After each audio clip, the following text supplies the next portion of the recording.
নমস্কার বন্ধুরা, কেমন আছেন? আশা করি সবাই ভালো আছেন। আজ আমি বানাবো পটলের দোরমা। পটলের দোরমা আপনারা অনেকভাবে খেয়েছেন, এটা একদম অন্যরকম রেসিপি নিয়ে এসেছি। আর তার নিয়েছে পেঁয়াজ আর পটলের দানা ছাড়িয়ে ভেতরের মাংসটা, নিচে লঙ্কা আর ডিম। এবার আমি এইগুলোকে নুন দিয়ে মাখিয়ে নেব।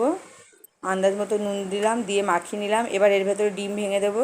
ডিম ভেঙে দিয়ে দিচ্ছি, ভালো করে ফেটিয়ে নেব। ভালো করে ফেটিয়ে তারপরে আমি ওগুলোকে পটলের মধ্যে ভরবো। আমি যেহেতু এক হাতে ফোন নিয়েছি, এক হাতে কাজটা করছি বলে একটু দেখাতে অসুবিধা হচ্ছে। যদি কিছু ভুল হয় মেনে নেবেন। আর আমার এগুলো পুরো রেডি হয়ে গেছে। আমার এটুকু বেঁচেছে, এটুকু মশলার মধ্যে দেবো। আর এইটা ধরে এই বাটিতে জল দিয়েছি, জলের ওপরে বসিয়ে দেবো। এইভাবে আমি পটলটাকে ভিতরে যে পুরটা আছে জমিয়ে নেব। আমার এটা রেডি হয়ে গেছে। এবার ওখান থেকে আমি তুলে নেব। নিয়েছি একটু মশলা, আদা, রসুন আর লঙ্কা, পেঁয়াজ। এটা আমি মিক্সিতে বেটে নেব। কড়াইতে দিয়ে দিলাম তেল।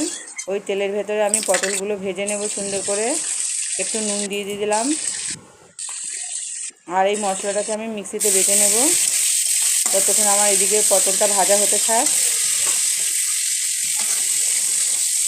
আমার পটলটা অনেকটা ভাজা হয়ে এসেছে, আর আমার এখানে মশলাটাও হয়ে গেছে। সেই যে ডিমের পুরটা ছিল তার মধ্যে মশলাটা তুলে দিলাম, দিয়ে দিলাম হলুদ, নুন, লঙ্কার গুঁড়ো আর একটু চিনি।